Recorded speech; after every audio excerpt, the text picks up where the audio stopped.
vamos a entrar directamente en la palabra de Dios. Esta tarde hemos leído en el Evangelio según San Mateo, capítulo 24, un capítulo que sinceramente les digo de corazón, deberíamos leer al menos una vez por semana, no como un ejercicio de rutina, sino como quien se asoma a una ventana profética abierta por el mismo Señor Jesús. Este capítulo es una lección profética poderosa que se parece mucho a lo que encontramos en Lucas 21. Hay pequeñas diferencias entre los evangelios, claro, pero Mateo 24 tiene algo especial. Y escúchenme bien, este jueves, cuando estemos ahí en el Monte de los Olivos, leeremos esta misma porción. Y cuando ustedes la escuchen allí, con sus propios ojos puestos en el paisaje donde todo ocurrió, se darán cuenta de que no es lo mismo que leerlo aquí. Es otra dimensión, hermanos. Recuerden, el Señor Jesús salió del templo. Ese templo aún existía en su tiempo. Hoy en día ya no está. Fue destruido hace casi 2000 años por las tropas del Imperio Romano y aún hay en el corazón de muchos judíos el sueño dorado, el anhelo profundo de restaurar aquel templo. Pero en los días del Señor aún estaba en pie, majestuoso. Era el centro religioso de toda una era. Allí habitaba, según la fe de Israel, la presencia misma del Señor. Era el lugar al que la gente venía para adorar, para cantar alabanzas, para traer sus diezmos, sus ofrendas, para glorificar a Dios. Ese lugar era sagrado, era símbolo de identidad, de comunión y de pacto con el Altísimo. Y cuando salieron del templo, como hemos leído esta misma tarde, los discípulos, como buenos judíos, como hombres sinceros de corazón, estaban visiblemente orgullosos. Claro que sí. El templo que Herodes había ampliado no era cualquier edificio. Ellos sabían que era el segundo templo, aquel que se construyó después del regreso del exilio en Babilonia, en tiempos de Esdras, de Nehemías y de Zorobabel.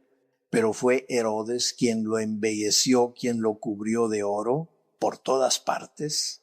Un templo maravilloso, esplendoroso, digno de admiración.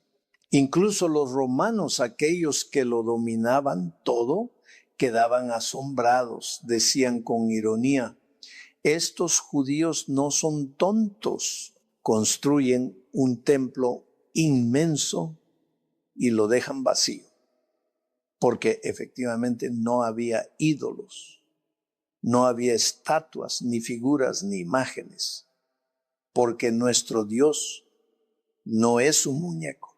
No puede ser hecho de oro, ni de plata, ni de piedra. Él es espíritu, es eterno, es santo. Y cuando los discípulos, llenos de entusiasmo, le mostraban al maestro la magnificencia de aquel edificio, el Señor, con la solemnidad que lo caracteriza, les dio una advertencia severa. Una palabra que no solo fue para ellos, sino también para nosotros hoy. El Señor les dijo con voz firme, pero con compasión: miren bien, cuiden de observar, porque en menos de una generación no quedará piedra sobre piedra de este templo. Imagínense, hermanos, qué palabra tan fuerte, tan impactante, y no fue simbólica, fue literal. 40 años no habían pasado aún cuando esa profecía se cumplió al pie de la letra. 37 años después, en el año 70 después de Cristo, el templo fue completamente destruido por las tropas del Imperio Romano, y desde entonces hasta el día de hoy no ha habido templo en Jerusalén. La profecía se cumplió con una exactitud divina innegable. Pero esa palabra conmovió profundamente a los discípulos, los sacudió por dentro. Era difícil de creer. Salieron del templo, cruzaron el valle de Cedrón y subieron al monte de los Olivos. Y allí, en la intimidad de ese monte sagrado, no todos se acercaron. Uno de los evangelios nos dice que fueron solo 4 de los 12 quienes se atrevieron a preguntarle al Señor en privado: ¿cuándo? ¿Cuándo sucederán estas cosas? ¿Cómo puede ser que nuestro templo, el orgullo de nuestra fe, sea destruido? ¿Qué señales veremos? ¿A qué debemos prestar atención? Y ahí, hermanos, el Señor comenzó a darles una lección que hasta hoy sigue hablándonos. Porque es realmente importante saber preguntar, ¿no es así? Hay quienes oyen una palabra profética y la descartan, pero hay otros que se acercan con humildad y dicen: Señor, enséñanos. Queremos entender, queremos estar preparados. Si los discípulos no le hubieran preguntado al Señor: ¿qué señales aparecerán cuando tú vengas y cuando el mundo termine? Entonces, hermanos, habríamos perdido toda la enseñanza contenida en Mateo capítulo 24. Toda esa revelación se habría quedado sin ser pronunciada.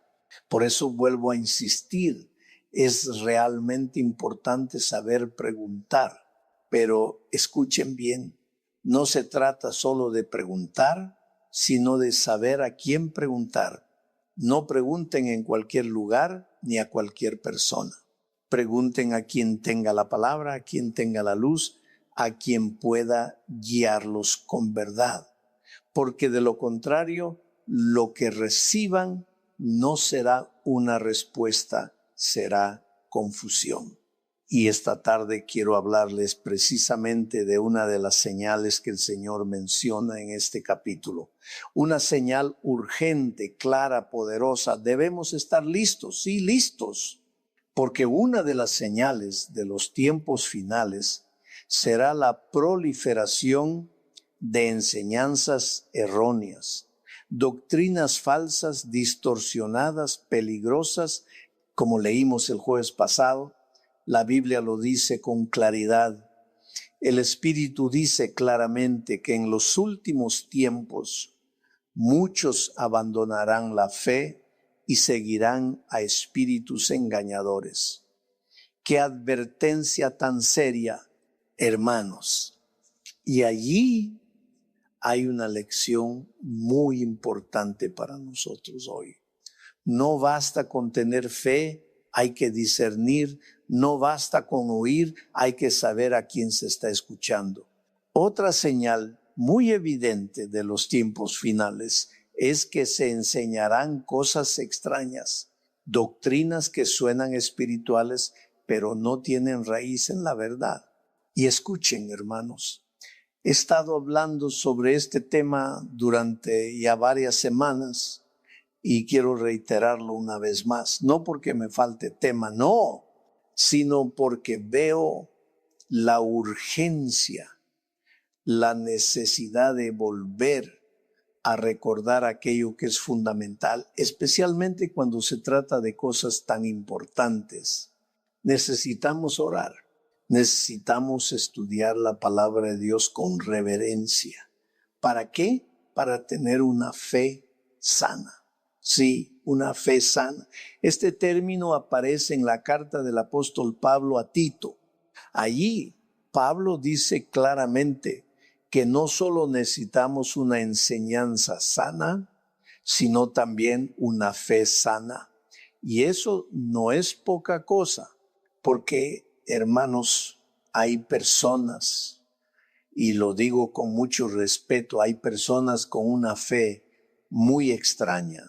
Uno los escucha hablar y lo único que puede decir es: oh, Dios mío, ciertamente tienen fe. Sí, pero es una fe un tanto inusual, un poco torcida, a veces mística, otras veces supersticiosa. una fe rara. Hace unas semanas di algunos ejemplos, no sé si ustedes lo recuerdan. Uno de ellos fue ese momento cuando algunos discípulos, en medio de su celo, le dijeron al Señor: Señor, no quieren recibirnos. Ya verán cómo termina esa historia, pero lo que quiero señalar es que aún entre los discípulos podía haber una fe mal enfocada. No nos reciben, Señor. ¿Quieres que oremos para que caiga fuego del cielo y los consuma? Imagínense, si uno escucha eso hoy puede pensar, para. ¿Quién dijo que están locos? Y no están locos, tienen fe. Sí tienen fe. Pero hermanos, hay que tener cuidado, porque la fe no es para destruir. La fe no es un arma para hacer daño. No es para lanzar fuego desde el cielo contra nadie. La fe no se usa para condenar ni para atacar. Y el Señor se los dejó muy claro. No saben de qué espíritu están hablando. No sabían bajo qué influencia espiritual estaban actuando. Y esto sigue siendo actual, porque hay muchos que usan el nombre de la fe, pero lo hacen desde un espíritu equivocado. Por eso Pablo le escribe a Timoteo y le recuerda: la fe que tú tienes es una fe no fingida, es una fe sincera. Y ese término sincera en el griego tiene una imagen muy poderosa que quiero que entiendan. Cuando los constructores recibían las piedras de mármol, el mármol de Carrara, precioso pero delicado, y comenzaban a edificar templos, iglesias, grandes edificios, muchas veces se encontraban con que esas piedras tenían pequeños agujeros, defectos que a simple vista afean su apariencia. ¿Y qué hacían? Llenaban esos huecos con cera, y una vez pulida, la piedra parecía perfecta a los ojos del hombre, sin mancha. Pero cuando el sol brillaba intensamente sobre ellas, la cera se derretía y el defecto quedaba al descubierto. Eso, hermanos, es lo que pasa con una fe fingida, una fe cubierta, una fe de apariencia. Pero la fe sincera resiste el fuego del sol. La fe sincera no se derrite con la prueba, es auténtica, es limpia, es verdadera, horrible. Así decían los arquitectos, ¿verdad? Envíen las piedras sinceras, decían, para que cuando el sol salga con fuerza, este lugar no se vuelva feo ni se vea antiestético. No se trata solo de construir con integridad. Y por eso el apóstol Pablo le dice a Timoteo: la fe que tú tienes no es fingida, no es una fe con máscara, no es una fe que aparenta algo por fuera, pero por dentro está hueca. En otras traducciones lo explica aún más claro. No es una fe disfrazada, es una fe genuina. Y ¿saben qué? Esa fe tiene historia. Pablo le dice: esa fe primero habitó en tu abuela Loida, luego en tu madre Eunice, y ahora la veo también en ti. Eso, hermanos, nos lleva a una pregunta que no podemos dejar de hacernos de vez en cuando: ¿en qué estamos basando nuestra fe? ¿En emociones, en sentimientos, en sueños, en experiencias, en visiones o en la palabra de Dios? Porque si la base es otra que no sea la palabra, esa fe se puede desmoronar como cera bajo el sol. A mí me sorprende algo y lo digo con gratitud. A lo largo de los años, el pueblo evangélico ha sido conocido como el pueblo del libro. Así se nos ha llamado, el pueblo que vive por la palabra. Recuerdo una experiencia muy particular. Estaba en el jardín de Getsemaní Y se me acercó un sacerdote, un hombre de Sevilla, y al verme con la Biblia bajo el brazo me dijo: eres evangélico, ¿verdad? Ustedes siempre llevan la Biblia en la mano. Y hermanos, nadie me había dado un cumplido tan grande. Pensé que lo decía en tono de burla, pero no, fue todo lo contrario. Fue un testimonio. Que el mundo nos reconozca por eso, que nos reconozcan no por una etiqueta, sino porque vivimos con la palabra de Dios en la mano y en el corazón. De hecho, hermanos, hemos sido conocidos así, el pueblo del libro. Y ay de nosotros si el mundo deja de reconocernos porque ya no usamos el libro, si dejamos de vivir con la Biblia Sagrada en la mano y sobre todo en el corazón. Eso sería una tragedia espiritual. Pero en estos tiempos se ha producido una gran desconexión. Eso es real. Por supuesto, la tecnología ha avanzado y mucha gente se ha sumergido en el mundo del Internet. Participan en servicios de adoración desde la distancia, sin comunidad, sin rendición de cuentas, y cada uno se dispersa por su lado. Y con eso han comenzado a infiltrarse cosas muy, muy extrañas en muchas iglesias. El jueves pasado compartí algunas historias, cosas que he visto con mis propios ojos. Recientemente estuve en Milán, sí, en Italia, y vi creyentes aterrorizados, literalmente aterrados.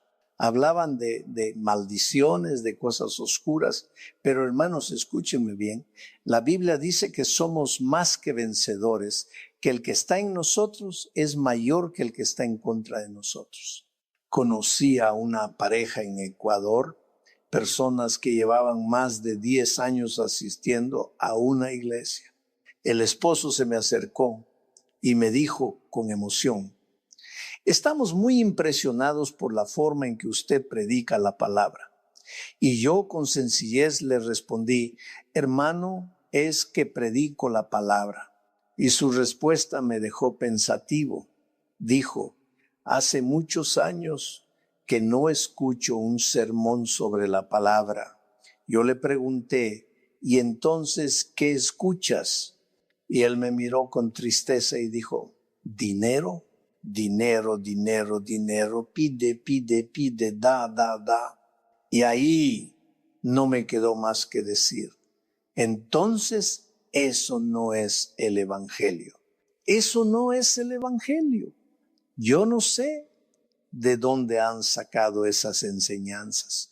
Hay personas que predican solo un tema, una sola línea, pedir y pedir. Solo saben hablar de eso, pero no hablan de Cristo, no hablan del amor verdadero, no hablan del infierno, ni de la ira santa de Dios. No hablan del cielo ni de la salvación, solo tienen una obsesión y claro, prosperan. Pero no solo prosperan ellos, sino que arrastran a otros con ellos. Viven de sus dones, se autofinancian, manipulando, torciendo las escrituras y viven una vida cómoda, próspera, mientras hacen que los demás vivan con miedo. Eso no es de Dios.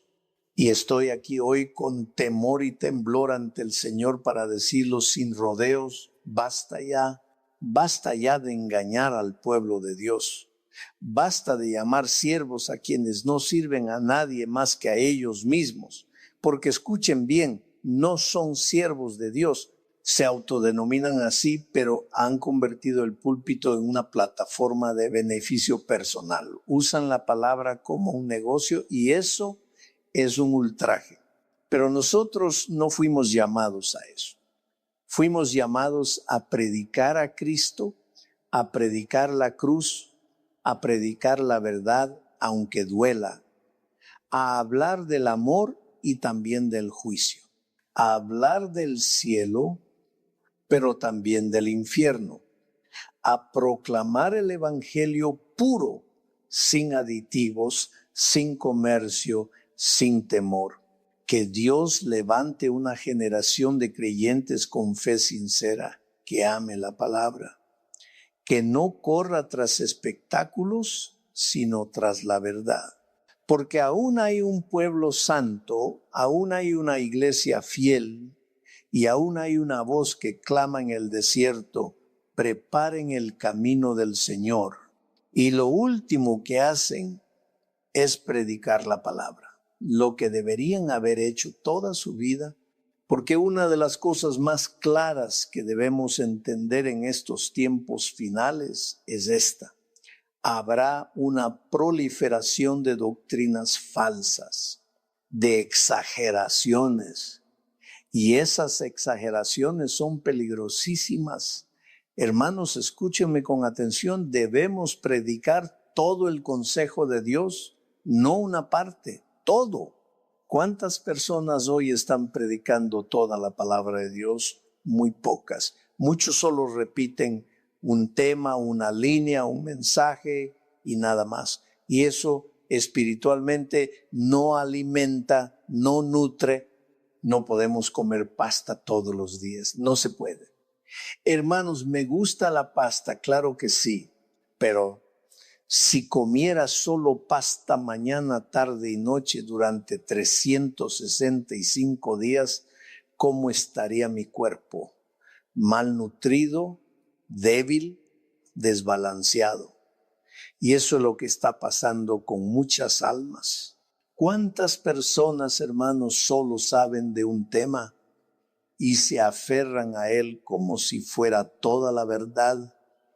Algunos no predican más que dinero, otros no hablan más que de profecía, y hay miles, sí, miles que van a las iglesias solo para que alguien ore por ellos, o les diga una palabra, o les dé una profecía.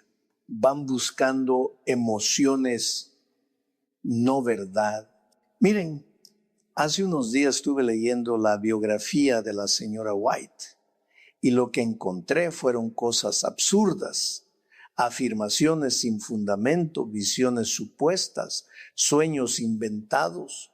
Una mujer que decía tener dones proféticos y terminó dejando más de 70 libros y que enseñaba cosas fuera del evangelio, como lo del día de reposo, entre muchas otras. Cosas que, hermanos, no pueden tomarse en serio a la luz de la palabra de Dios. Por eso, con temor de Dios, les digo, en estos tiempos, más que nunca, necesitamos discernimiento, necesitamos volver al fundamento, a Cristo, a su cruz, a su gracia, a su verdad, a la palabra. No vivas de una experiencia, no vivas de lo que otro te diga, vive por la palabra escrita y por el Espíritu que da vida. Y escúchenme bien, no es solo sobre el día de reposo, hay muchas otras cosas. Porque si piensas que con solo guardar ese día y no vivir en obediencia al resto del consejo de Dios vas a ser salvo, estás muy equivocado, amigo. El evangelio no es legalismo ni ritual, es vida nueva, es transformación completa. Así también hay iglesias, y ustedes lo saben, donde todo el día se habla en lenguas y luego otra vez en lenguas y luego profecía y otra vez lenguas. Pero hijo, mira, el apóstol Pablo fue claro. Él dijo, si entra un incrédulo a una reunión y todos están hablando en lenguas, ¿qué va a pensar? ¿No dirá que están locos? Vamos, ¿qué dirán? ¿Dónde está el orden? ¿Dónde está el entendimiento? ¿Cuántas iglesias hay así? Muchas. Y lo digo con dolor, no con burla. Se ven como personas fuera de sí, como sin control, como sin dirección. Y eso no es lo que enseña la palabra. Recuerdo hace años estuve predicando en una iglesia en Las Palmas.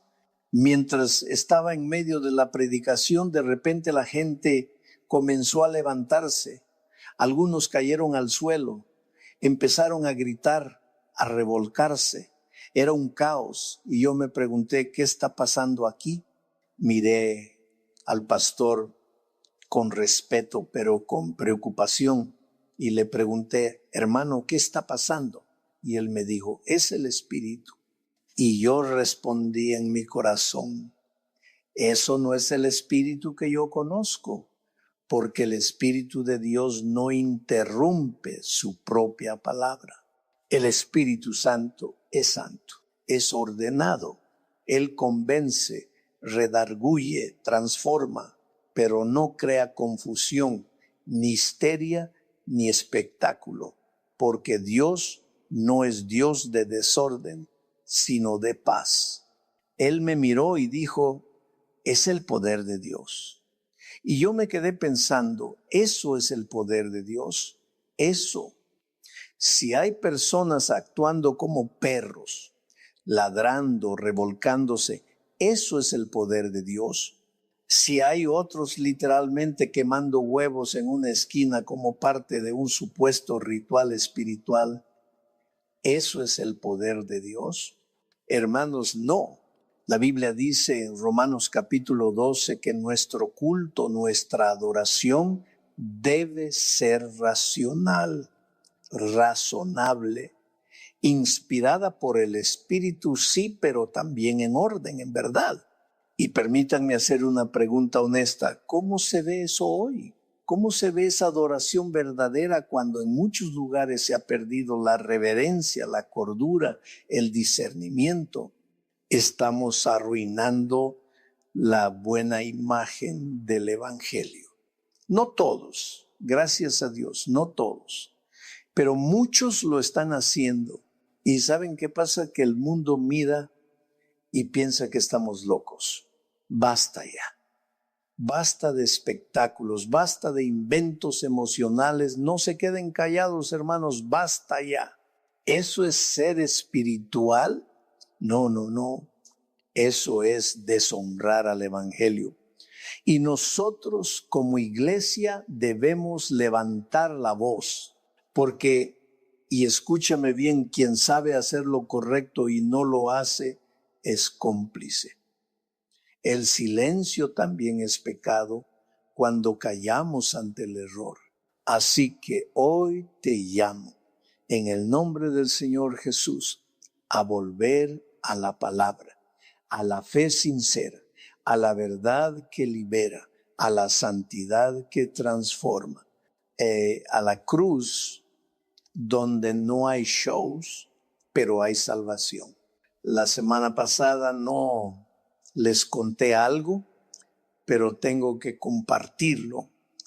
Estuve en Milán y conocí a un pastor. Cuando llegó el momento de la ofrenda, él saltó del púlpito literalmente y comenzó a gritar, tienen que cubrirme con dinero, así sin más. Decía, no, todavía veo tela, cúbranlo todo. Hermanos, es increíble, esa iglesia le regaló un coche al pastor, un regalo de la congregación. Pero escuchen esto, tan solo 2 días después sube otra vez al púlpito y dice, Dios me dijo que esto es una mentira. No, Dios no dijo eso, eso está mal. Pero él afirmaba, Dios me dijo que este no es el coche que me deben regalar. ¿Y saben qué pasó? Que cambiaron el coche, compraron uno más grande, más caro. Entonces yo pregunté, ¿pero qué están haciendo? ¿Por qué no se van? Corran. Eso no es iglesia, no es nada, es un circo y es una vergüenza para el Evangelio. Pero muchos tienen miedo porque nos han enseñado que si te vas pierdes el alma, pierdes la bendición. Yo les digo hoy con el corazón, por favor, miren, nunca he caído en una iglesia así, se los digo con sinceridad, nunca he encontrado un caso como ese, Pero si algún día llego a encontrarme con algo así, hermano, vuelvo al Antiguo Testamento con arco, flecha y paz. Así de fuerte lo siento. Es increíble, hermanos. Debemos volver con urgencia a la palabra de Dios, porque la palabra es la base. No podemos vivir guiados por locuras o emociones sin sentido. Escucha bien, todo lo que pienses, todo lo que sientas, si no está en línea con la palabra, no es de Dios. La palabra es la raíz, el fundamento de nuestra fe. No necesitamos shows, no necesitamos adornos. Necesitamos la palabra y nuestra relación viva con Él. Porque lo que sostiene nuestra vida espiritual no es un espectáculo, sino la experiencia real con el Dios vivo. Creo, sinceramente, que hay muchas personas que aún no comprenden lo que significa amar a Dios y amar su palabra. Por eso buscan afuera. Pero escúchame bien, cuando un hombre ama a su esposa, no busca a otra. Cuando una mujer ama a su esposo, no pone los ojos en otro. Y cuando tú amas a Cristo, nada ni nadie puede tentarte, porque tú sabes en quién has creído. Siento que hoy en día muchas personas dentro de la iglesia son solo creyentes de forma, tienen el nombre, la apariencia, pero no han sido verdaderamente renacidos. Y te digo algo, quien ha nacido de nuevo no hace esas cosas horribles porque sabe en lo profundo si eso ofende a Dios o no. Conocen la historia de un joven llamado José, un hombre que, escúchame bien, nunca fue un adorador completo. José no había leído la Biblia, no tenía estudios teológicos, pero un día llegó el momento de la tentación y él dijo, no puedo hacer esto, pecaría contra mi Dios. Y uno se pregunta cómo lo supo, porque tenía comunión con Dios. Porque cuando una persona tiene verdadera relación con Dios, aunque nunca haya leído una página de la Biblia, el Espíritu Santo que habita en él le da testimonio, te lo dice en el corazón, eso agrada a Dios, eso no. Y eso vale más que 1000 palabras. Él dijo cuánto. Amén. Entonces, hermanos míos, debemos volver a la palabra. Sí, hay muchos que leen libros y traen libros, pero este es el libro que Dios nos ha dado. Y aquí está todo lo que necesitamos. Escudriñen las escrituras, dice la palabra, porque ellas dan testimonio de mí. Y miren, antes de mi viaje a Italia estuve compartiendo sobre esos 10 leprosos, ¿lo recuerdan? 10 hombres que bajaron de la montaña porque tenían fe. Sí, fe. Pero, y esto es importante, por favor, no lo olviden, aunque tenían fe, el Señor no los sanó en el momento. Tenían fe, por eso clamaron. Tenían fe, por eso descendieron. Pero el Señor les dio una instrucción.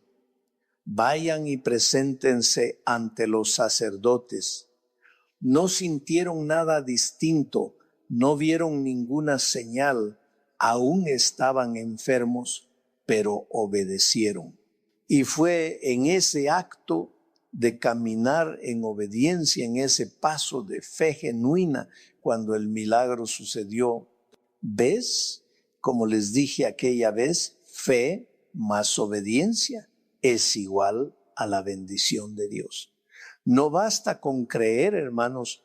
Algunos tienen fe, sí, pero no crecen, no maduran, porque esa fe ha sido contaminada. Y permítanme hablar con claridad, han bebido de demasiadas fuentes, han pasado por demasiados lugares que no edifican. Y ahí es donde necesitamos volver al fundamento, volver a la palabra, volver al Señor que habla claro, que pide obediencia y que premia a quienes caminan con Él. Sus pensamientos están enredados, sus cabezas son un lío. Y claro, eso pasa cuando uno ha escuchado tantas voces, tantas doctrinas, tantas ideas. Pero cuando conoces al Señor, de verdad lo conoces y su palabra te guía. Cuando tu fe es sana, entonces empiezas a caminar en la dirección correcta. Porque entiendes que la fe sin obras y sin obediencia no sirve para nada. ¿Cómo puedes decir que tienes fe y al mismo tiempo vivir de manera desordenada? ¿Cómo puedes decir que amas a Dios si no practicas sus mandamientos? Hay un orden divino que debemos respetar. Dios quiere bendecirte, pero antes de eso tienes que ponerte en orden. Sí, organiza tu vida, porque Dios no hace milagros sobre un terreno lleno de caos. Y sí, hay muchas personas que asisten a las iglesias. ¿Tienen fe? Sí, pero su testimonio es débil. Y eso duele, porque el mundo está mirando. Recuerden lo que dijo el apóstol Pablo. No me avergüenzo del evangelio porque es poder de Dios. Pero yo me pregunto, ¿el evangelio se avergonzaría de ti? Porque aquí dentro del templo todos levantamos las manos, todos adoramos, aquí todos parecemos santos, pero ¿qué pasa afuera? ¿Cómo estás viviendo cuando nadie te ve? ¿Estás caminando en obediencia o estás en fornicación, en adulterio, en pecado? No es para acusarte, es para despertarte. Es tiempo de volver a Dios con integridad. Tienes un mal testimonio, incluso dentro de tu propia familia. Y eso, querido hermano, querida hermana, es una señal clara. Necesitas revisar tu relación con Dios. Pregúntate, ¿vienes aquí para cambiar, para ser transformado por su presencia? ¿O solo vienes como quien marca tarjeta, como en un trabajo más? ¿Solo vienes a cumplir como quien asiste a misa sin propósito? Porque si estás entrando por esa puerta y saliendo igual, sin dejar que Dios toque tu vida, entonces algo no está bien. Esta es una iglesia donde todos son bienvenidos, sí. Todos pueden venir a adorar a Dios, pero ven para cambiar. Aquí no fomentamos la necedad, ni el espectáculo social disfrazado de espiritualidad. Aquí predicamos la palabra, y esa palabra, tarde o temprano, hablará a tu corazón. El Espíritu Santo no se queda callado. Y cuando veamos algo que no viene de Dios, tenemos la responsabilidad por amor de decírtelo. Claro, habrá quienes digan, es que aquí no hay amor. Pero el que verdaderamente entiende el amor bíblico, sabe que el amor corrige, que el amor confronta, que el amor salva. Si no es ese el amor que buscas, entonces tal vez este no sea tu lugar. Porque aquí decimos lo que Dios enseña y los que vienen se alinean con su palabra. Si no es así, que Dios te bendiga y te lleve donde puedas crecer en verdad. Pero escúchenme bien, iglesia. No vamos a ceder ni un centímetro para complacer los oídos de los que solo quieren escuchar lo que les conviene. No estamos aquí para llenar sillas, porque si llenar este lugar significa bajar el estándar de la santidad de Dios, entonces ya hemos llegado al límite. La palabra lo dice claro.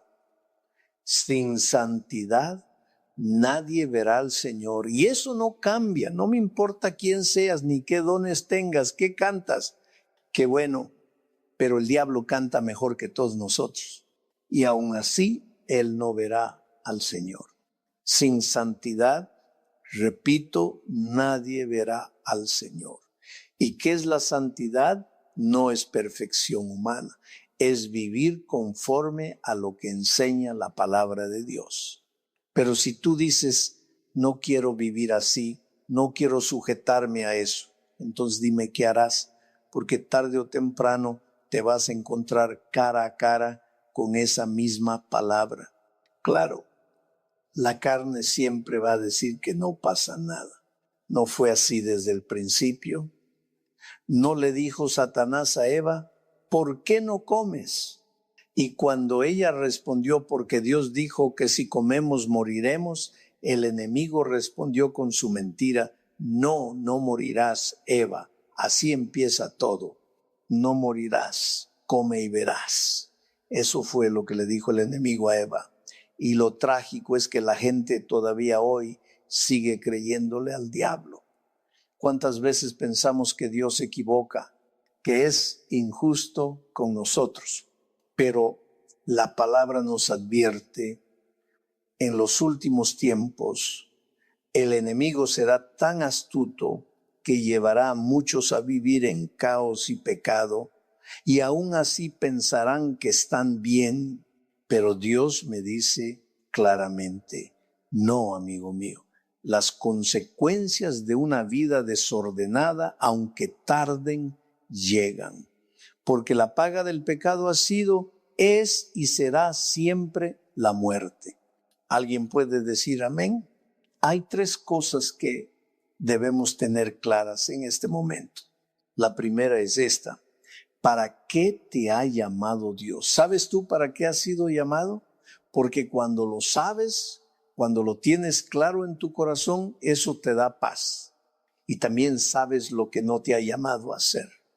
Entonces ya no andas imitando a otros ni buscando fórmulas de aquí y de allá. No tienes que ir a Colombia, ni a Venezuela, ni a Cuba, ni a Puerto Rico, ni a Toronto para encontrar un método. No. La Biblia dice, entra en tu aposento y tu Padre que ve en lo secreto te recompensará en público.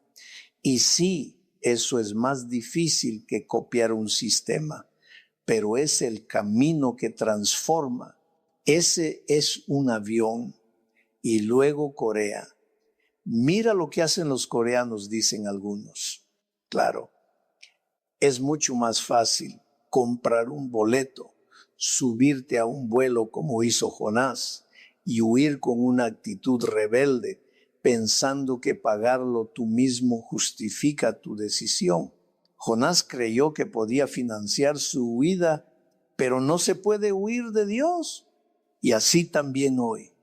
Mira, hay una iglesia que crece en Nigeria, vámonos todos allá, después a Pensacola, luego a Toronto. Pero yo les pregunto, hermanos, ¿a dónde debemos ir? El Señor no dijo, tomen un vuelo. Él dijo, vengan a mí todos los que están cansados y cargados, y yo les daré descanso. ¿Cuántos dicen amén? Debemos tener claridad sobre el llamado de Dios. No sobre lo que está de moda espiritualmente, sino sobre lo que Él ha dicho. No hay iglesia perfecta, escúchenme bien, esta iglesia no lo es, tenemos muchas fallas, no somos fuertes aún en misiones, no tenemos misioneros en todo el mundo, nos falta mucho, pero una cosa sí creemos con todo el corazón, hay un campo donde Dios puede y quiere usarnos. Y si somos fieles, Él lo hará.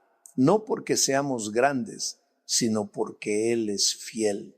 Pero hermanos, escúchenme, hay iglesias que quieren hacerlo todo, entenderlo todo, saberlo todo, y eso no es bíblico.